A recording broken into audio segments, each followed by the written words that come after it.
Haj amali birinchi ihrom kiyib, uydan niyat ila chiqish orqali boshlanadi. Ikkinchisi Arofat tog'iga chiqiladi.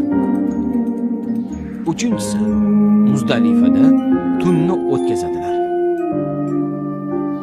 Keyin Zulhijjaning 10-sidan Minoga borib 7 ta tosh otiladi.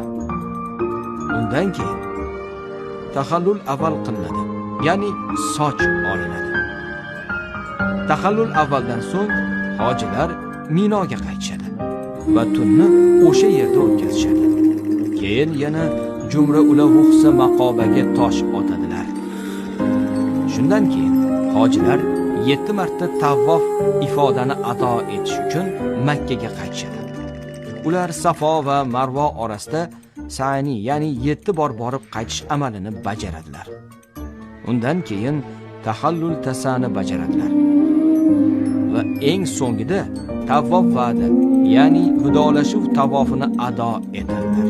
Mana shu bilan hojilarning ziyoratlari yakun topadi. Ular gunohlardan forig' bo'lib uylariga qaytadilar.